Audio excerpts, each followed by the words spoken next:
Back Road Ministry, the world premiere. Happy New Year to all Back Road family. If you haven't yet, please click on to the Join the Hip Hop Movement banner on my website, and that will take you to my Reverb Nation page where you can experience Back Road music. The new album will be created this year, the 47 Problem. And if you know gematria and you've been following my gematria, 47 is our foundation number, so we'll be talking about and breaking down the number 47 in that album a little bit and mixing it up with some other things that pretty much will roll into 2020. But 2019, in gematria is chaos number, so this is the year of chaos. And like I said, the vibe and the energy was totally negative going into 2019. I didn't even stay up for the bringing in the new year. My energy was that negative rolling into this year. So already been prepared. I've been talking about it a lot. We'll see the end of Trump in 2019. Elizabeth Warren has already stated she will be running for president. And also look out for Cortez, a younger Cortez, 29. She'll be 30 this year. Possibly preparing her for a presidential run somewhere in the future, if not earlier than that. But Elizabeth Warren has already dropped the hat. Trump's already endorsed her. So, right now Elizabeth Warren is at the forefront of the plan for the first female president. Let's just see how it goes. And also young Clinton. Young Clinton is at the forefront as well. We got a lot of women now starting to pop up as we get closer to this new agenda.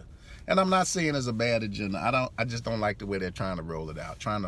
It's like you're trying to force people and steer them into voting a certain way when it kind of defeats the qualifications of a good candidate. And there are some strong female candidates as well, male candidates. But this is the way they feel they have to go across, kind of forcing the agenda and controlling your vote. But this is how the elite operate. We know that. So quick sports news. As I said, they do it for Tom. We see Tom Brady will be back in the playoffs this year.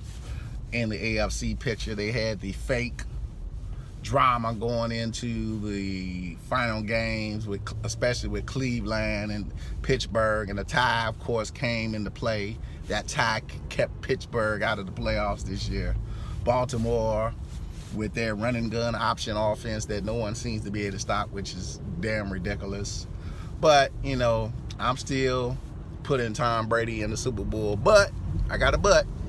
And that but is in the form of the Indianapolis Colts. We had picked the Colts years ago early, but I think we picked them prematurely. I think they didn't want the Colts in, or they did, and they just had to change it up because a lot of people were picking the Colts that year. But let's look at the Colts and let's tie it back into Prince. Remember, this year in Minnesota, the Timberwolves did the Prince inaugural jersey. And remember at the time when we picked the Colts, their owner, Jim Irsay, had just purchased Prince's guitar. That was a couple of years ago. So let's look at the Indianapolis Colts again. If Tom Brady doesn't go, I'm going to say if. They do it for Tom. But if they don't go, we'll see the Colts in the Super Bowl. We'll see the Colts in their first Super Bowl. Will they win? No. I still have Drew Brees winning his second title. I think they really want to cement Drew Brees' legacy this year. So I think they're going to give the Super Bowl to the Saints. Saints will come marching in. But if they don't let Tom go, I think this is their way of putting Andrew Luck on that pedestal that they've been trying to put him on for a long period of time. And we'll see the Indianapolis Colts in their first Super Bowl, but I don't have them winning as of yet. I think his Super Bowl wins will come, but not this early. But I think if it's not Tom, it's going to be Andrew Luck. Those are my two picks out of the AFC. Everybody will say, well, Mahomes and this. Kansas City is always sacrificed in the playoffs, especially when they play at home. Since I've been a kid, they've been sacrificing the Kansas City Chiefs in Arrowhead Stadium. Since I've been a kid, it's always been the Native American sacrifice at Arrowhead, and that's not going to change. It's not going to change. So just look to see. The only way they stand a chance, they play the Chargers or somebody. But outside of that, but they will be sacrificed at Arrowhead. It will be a horrible performance by Mahomes. It's just how they do rookie quarterbacks. First time in the playoffs, especially if they go, say, get close to the NFC Championship game, it's going to be just horrifying. But like I said, I'm going to put the Colts as my next possible out of the AFC. I think Deshaun Watson will be sacrificed. He will have to sell out to Andrew Luck. Probably be a good game, but they'll have him do something stupid at the end of the game. After the incredible season they've had, they had him do something totally stupid. But, you know, top three, I even throw a top three in there with the Colts, the Texans with J.J. Watt and everything mysterious that's happened to him. Maybe he's earned a championship run. We'll throw them in, but, you know, it's kind of hard to say that you won't have a Tom Brady, Drew Brees Super Bowl, which would be a more marketable Super Bowl if you're thinking about it from the aspect of, well, what will make the most money. So, that's my sports look and sports pick. Of course, college football, I already said Clemson, Alabama. I was calling that earlier. You saw it, the writing on the wall early in the season. They wanted an undefeated championship run. Dabo Swinney will receive his second championship, and they will win that series. The ACCN is coming. You can do your research on the beginning of this new conference and why the ACC team has to win this year. It's just really to inaugurate this new conference for next year that Notre Dame will be a part of. So that's why Notre Dame was there, and that's definitely why Clemson will win this year. And the SEC and ACCN will be the two power conference from here on out for a couple of years. And you can do the numbers on that. The numbers matched up well for both Clemson and Alabama for that game. And for New Orleans and the Patriots, the numbers match up. I'm going to do the numbers for the Colts to see if the Colts have any chance of playing on February the 3rd in Atlanta. But the numbers matched up too well for the Patriots. The numerology numbers and gematria numbers of that day matched up too well for the Patriots versus the New Orleans Saints. So, also in the news, that was a Tiffany Haddish story. I'm not going to glorify Tiffany Haddish. I'm not a fan of her comedy. She's not very funny to me. I don't like the over-the-top stuff she does. As an actress, I'm not really a fan. I'm not even going to lie. I'm not really a fan of Tiffany Haddish. And Tiffany Haddish is being thrown down, shoved down our throats.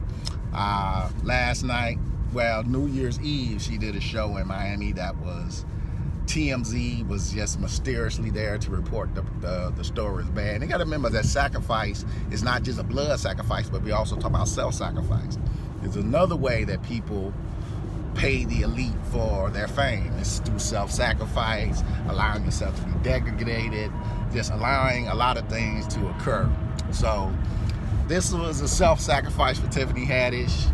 She had the Bad Miami show. Of course, people will come out to the Las Vegas show to see if she'll bomb, and she'll probably pick it up at the Las Vegas show and actually deliver. But just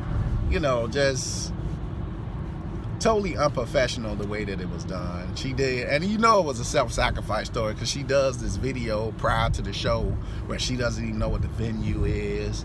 She's apparently been drinking the whole night, so-called. We don't know. She been partying the whole time before the show, don't know what the show is. And she gets on stage, telling them she forgot the jokes. I mean, this is a comedian, but this is also an actress. How she forgets her lines? Come on now.